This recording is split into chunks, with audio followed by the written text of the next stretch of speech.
in the depths of the American jungles, an ancient tale unfolds. Beneath Guatemala's dense forests, a monumental discovery is reshaping our view of the Maya world. A vast, hidden city emerges, revealing a civilization far grander than ever imagined. This echoes another groundbreaking find in the land of the Olmec, the rubber people.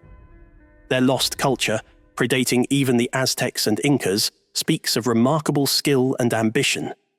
Now, these two enigmatic civilizations, though centuries apart, are poised to rewrite the story of ancient America as we delve into the Olmec and Maya worlds, exploring their awe-inspiring achievements and lasting impact. From towering pyramids to complex writing systems, their legacy continues to astound. This isn't just a story of lost cities and forgotten empires. Join us on this adventure through time. Feel the wonder of standing where ancient feet once trod, of uncovering secrets long buried by jungle and earth. This journey into the heart of the Olmec and Maya worlds isn't just about understanding the past. It's about seeing our own world and ourselves in a new light.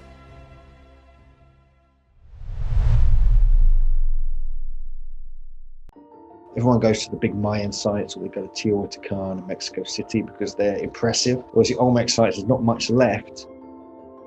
I've been to these sites several times now, all of them. We've been to pretty much every known Olmec site there is. But the Olmecs, really, they're characterized by the megalithic stone heads.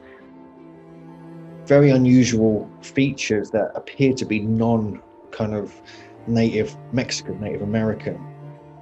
The ancient Olmec civilization, often considered the mother culture of Mesoamerica, was a mystery hidden beneath the jungles of southern Mexico for centuries.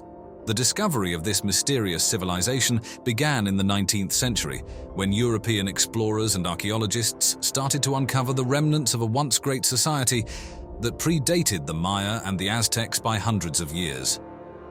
The first significant discovery attributed to the Olmecs occurred in 1862, when a colossal stone head was found near the town of Tres Zapotes in the Mexican state of Veracruz.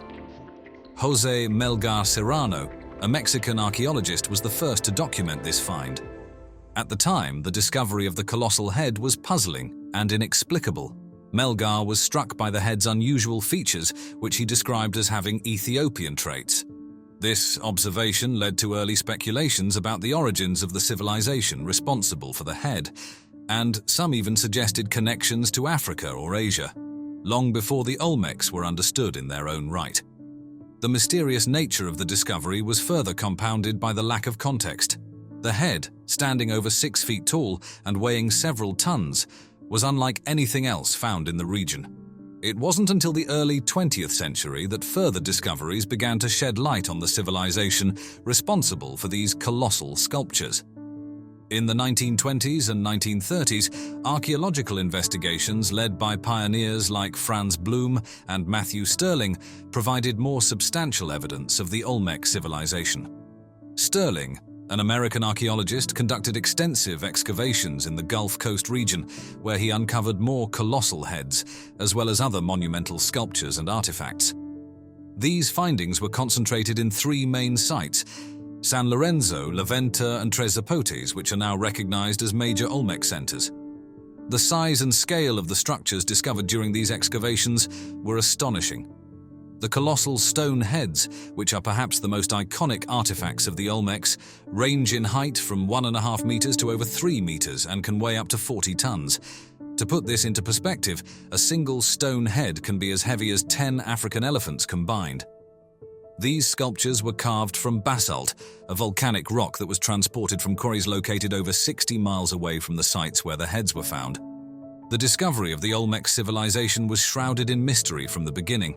The colossal heads, with their distinctive facial features and helmet-like headdresses, sparked intense curiosity and debate among scholars.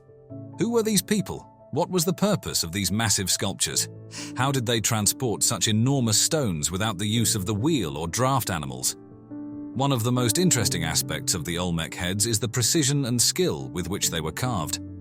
Despite their immense size, the heads are remarkably detailed. with intricate facial expressions, realistic features, and a sense of individuality that suggests they may represent specific rulers or important figures in Olmec society.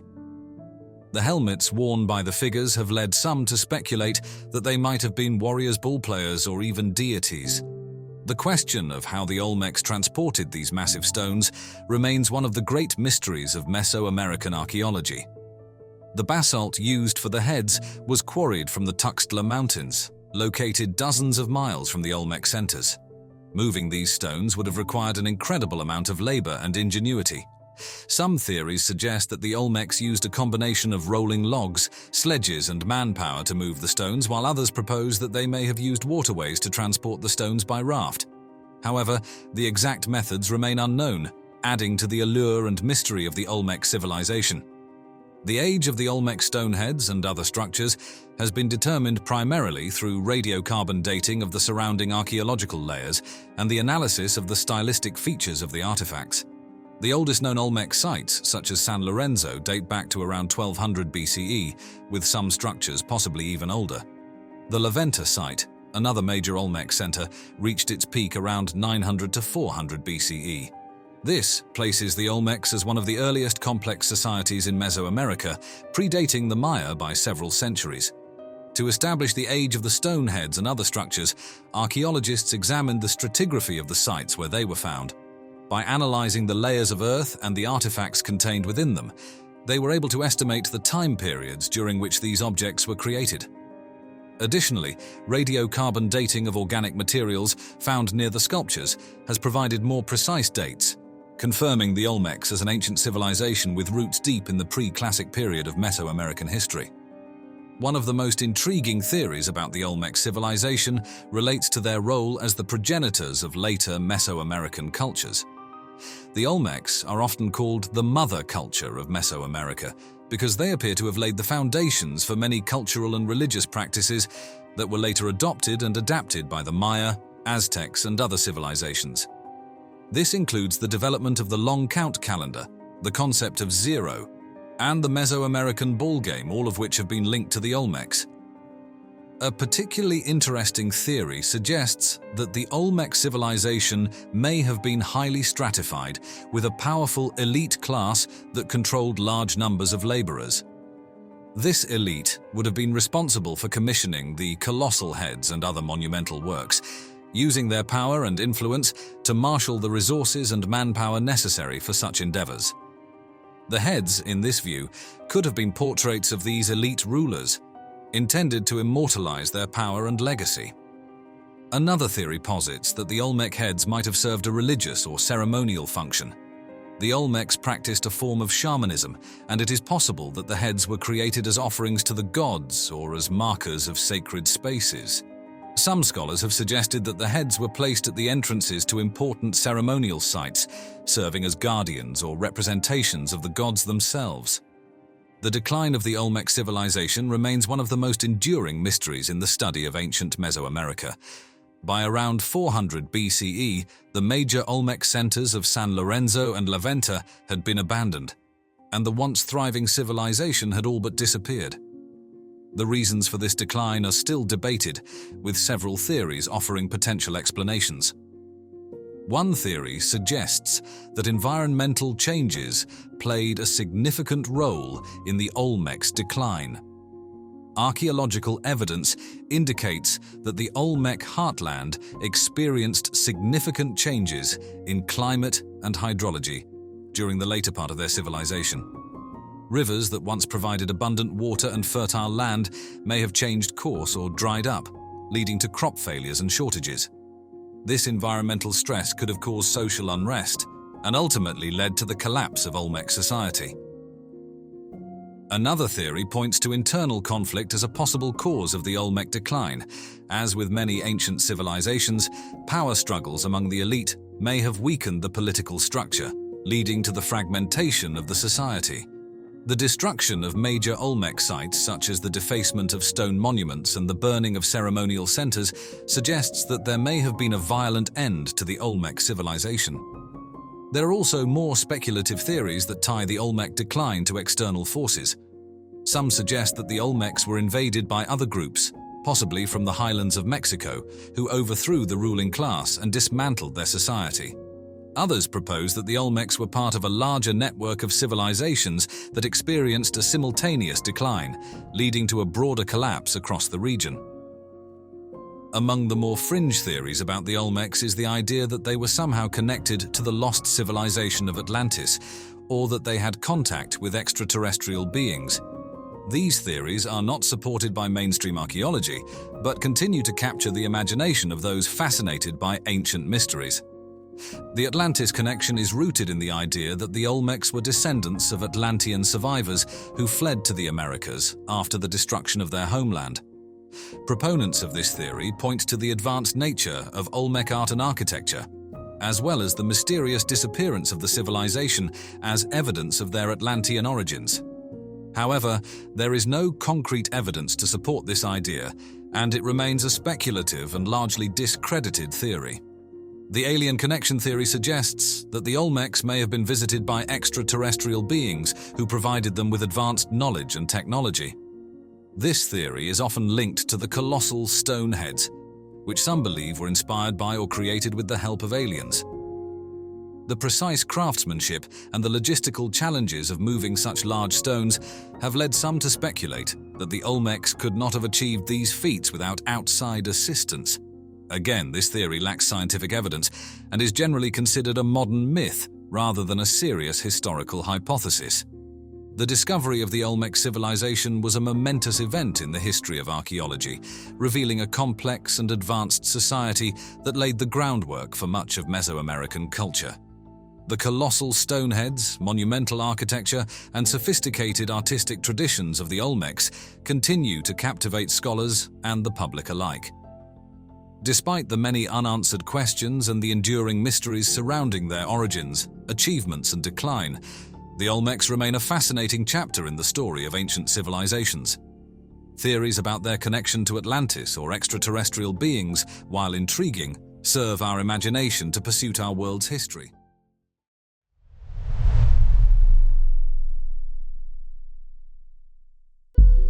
I had been in the Maya area quite a lot ever since I was a sophomore at Harvard. Something went drastically wrong with these people and with this civilization. This area was abandoned, really, pretty much for hundreds and hundreds, almost 800 years. And center after center, city after city, failed to put up dated stone monuments. Located in the Petén Basin of Guatemala, Tikal sits in the dense jungles of northern Guatemala and forms part of the Tikal National Park, a UNESCO World Heritage Site. This ancient city is one of the largest and most significant archaeological sites of the pre-Columbian Maya civilization. At that time, Tikal was thought to be the biggest Maya city and stayed that way for a while. Flourishing between 200 and 900 AD during the classic period of Maya history, Tikal was a major political, economic, and military center. At its peak, the city had an estimated population of between 50,000 and 100,000 people. These were not empty cities, there were actually thousands upon thousands of people living there. The discovery of Tikal dates back to 1848 when Ambrosio Tut, the governor of Petén, was informed about the ruins by local indigenous people. These locals had largely abandoned the site due to its remote location in the dense jungle. Recognizing the potential significance of these ruins, Tut organized an expedition to explore the area. The first recorded expedition was led by Modesto Méndez, then governor of Petén, and artist Eusebio Lara. Their objective was to document the ruins and assess their historical significance.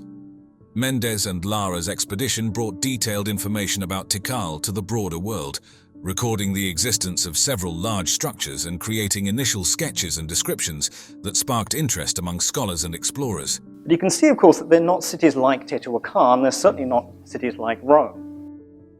In the 1880s, Alfred P. Maudsley, an English archaeologist and explorer known for his work on Maya ruins, visited Tikal several times. Maudsley conducted meticulous studies of the ruins, creating extensive drawings, maps, and photographs. His work provided some of the earliest comprehensive records of Tikal's architectural and artistic features. Maudsley's publications included detailed plans and descriptions of the major structures, as well as photographs of stele and other carvings. His contributions were instrumental in bringing Tikal to the attention of the international archaeological community, laying the groundwork for future scientific investigations.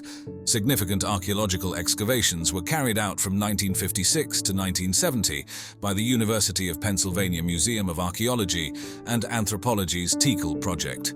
Initiated by key figures such as Edwin M. Shook and William R. Coe, the project's goals were to conduct systematic archaeological excavations, restore key structures, and study the site's history, architecture, and culture in detail. First, Edwin Shook and then William Coe started excavating at Tikal. The excavations unearthed numerous burial tombs, particularly those of the elite and ruling class, often located within or beneath major structures like temples and pyramids.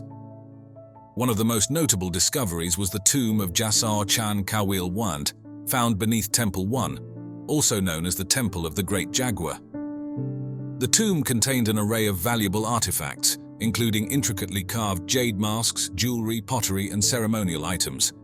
The jade mask, a hallmark of Maya elite burials, symbolizes the power and divine nature of the ruler. Other royal burials also revealed significant insights.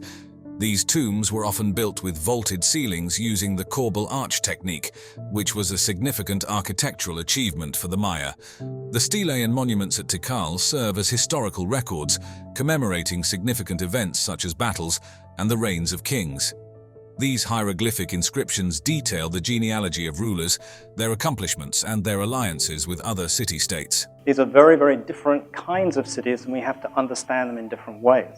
Often accompanied by elaborate carvings of deities, mythical creatures, and symbolic imagery, these texts provide a vivid picture of Tikal's past. Epigraphers have worked painstakingly to decipher Maya glyphs, a complex writing system composed of logograms and syllabic symbols. This challenging work has revealed much about Tikal's political history and its relations with neighboring cities. Through these inscriptions, key figures such as Yikin Chan Kawil and Jasar Chan Kawil have been identified.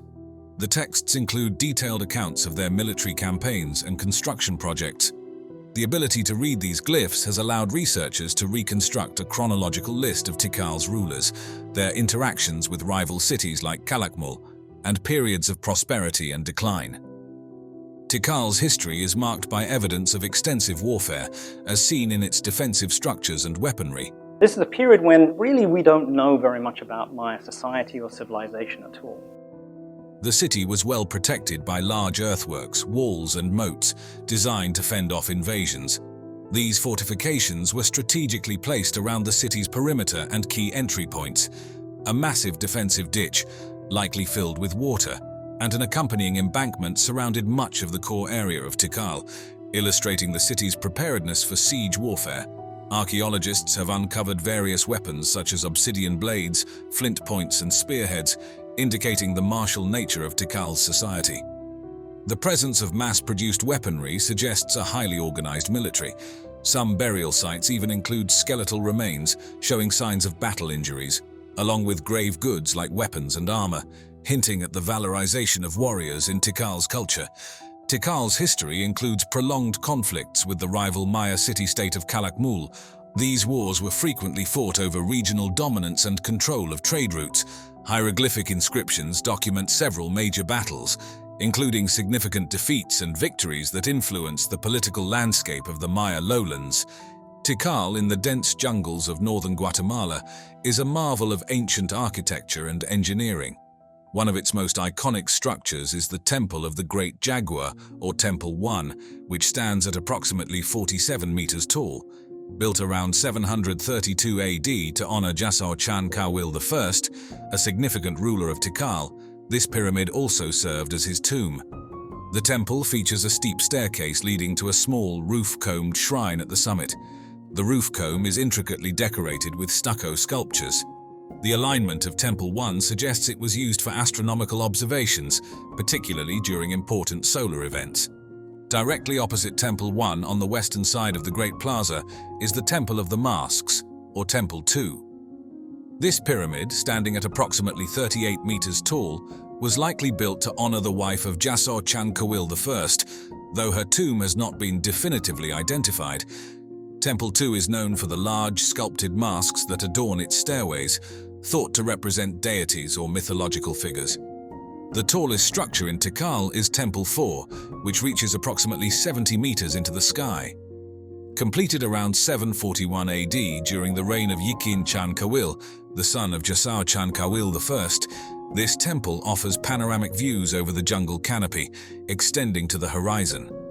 This height not only provided a vantage point for observing celestial events, but also symbolized the ruler's connection to the heavens.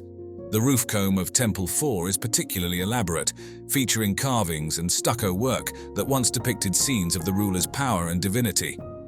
The central Acropolis at Tikal served as a complex of interconnected structures functioning as royal palaces and administrative buildings. This area includes multiple courtyards, narrow corridors, and stairways connecting various residential and administrative rooms. Equally significant is the North Acropolis, a ceremonial complex featuring numerous pyramids and temples, serving as the main burial ground for Tikal's elite.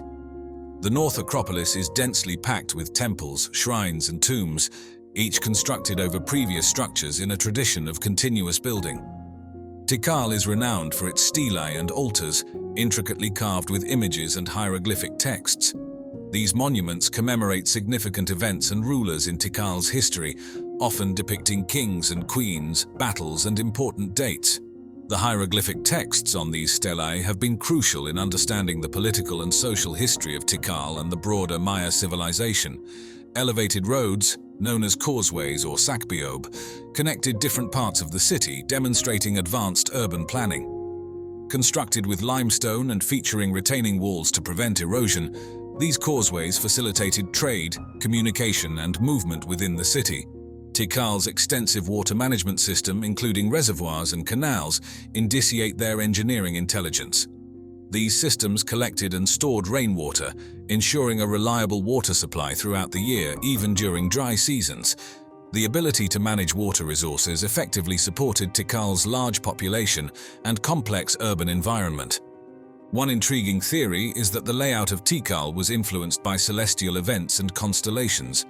Some researchers suggest that the arrangement of temples and pyramids mirrors specific star patterns, aligning with important dates in the Maya calendar. This connection between architecture and astronomy underscores the Mayas' deep knowledge of the cosmos and its integration into their urban planning. Comparing Tikal to the Egyptian pyramids reveals both similarities and differences. Both Tikal's temples and the Egyptian pyramids served as monumental structures as well as possibly tombs for elite individuals. However, while the Egyptian pyramids, such as those at Giza, are primarily solid structures with internal burial chambers, Tikal's pyramids are multifunctional, combining tombs with temple platforms for rituals. Additionally, the intricate hieroglyphic carvings and stelae at Tikal provide a more detailed historical narrative compared to the relatively sparse inscriptions on the Egyptian pyramids. If you enjoyed this journey through the mysterious past, then you're definitely going to want to join us for our next adventure. We're venturing into the heart of Egypt, where an ancient secret lies hidden beneath the gaze of the iconic Sphinx. It's a mystery shrouded in legend and whispered through the sands of time, a puzzle that has perplexed scientists for centuries. We're on a mission to uncover the truth, and we invite you to come along for the ride.